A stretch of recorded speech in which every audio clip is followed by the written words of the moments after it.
Tonight in News Extra, love, marriage, and living with AIDS.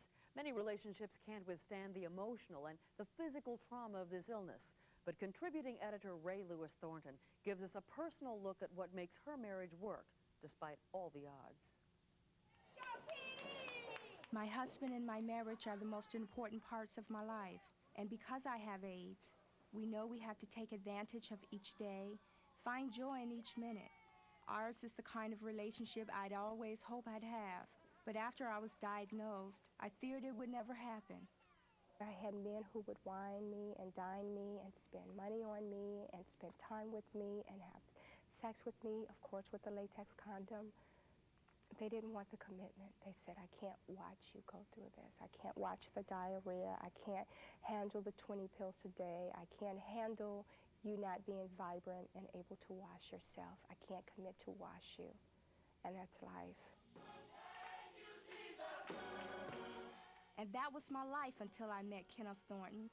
He was shy at first, and he still is.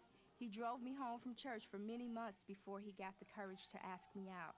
And we knew right away we were soulmates. I felt something about her that was special. Look, I love her and keep her in sickness and in health.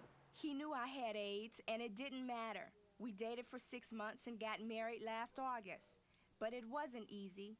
Everybody had an opinion on it. He must have AIDS because he's marrying her. And I cried more about that than I did about having AIDS.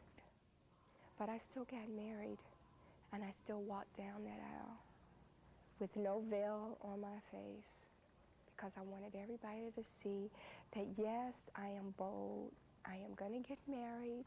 But the hard part didn't end there. We can have sex, but we have to be careful. A latex condom is a must. But this illness is taking its toll, and often I'm just too fatigued to even think about sex. Physically, she can't give me 100%. Spiritually and intelligently, I get 120%. But what we've chosen not to give each other is a child, and it's a hard decision to live with. There's a 70% chance that our child would not be HIV positive. The problem is, if I can't wake up in the morning and brush my teeth and care for myself, how in the world am I going to care for a baby?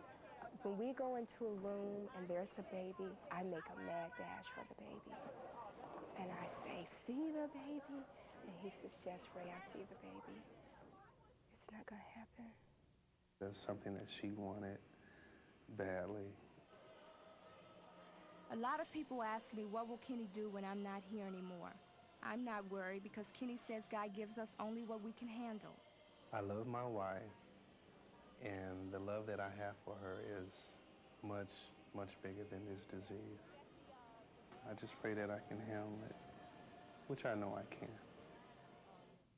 As you saw in Ray's report, it's very important to discuss AIDS, which we want to do right now, especially dating.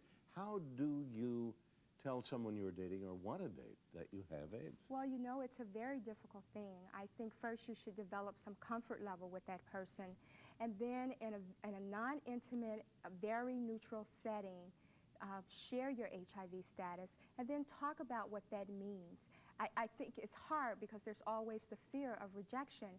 But one of the things is that you should not put that person at risk. You should give the person the option to be at risk.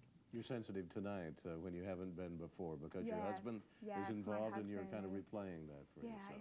Yeah.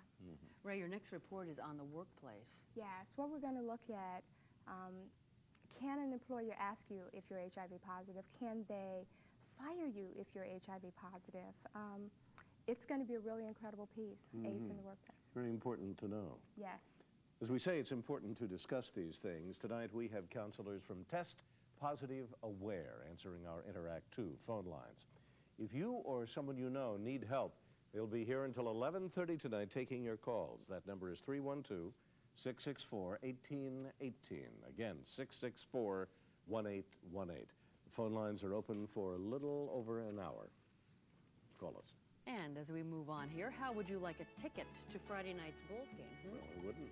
We wouldn't. Still ahead, we'll tell you the winner of a big raffle to see MJ in his hometown return. In the short term, weather looks great outside, but there could be some rain moving this way by late in the day tomorrow. We'll see how soggy it'll be when we come back.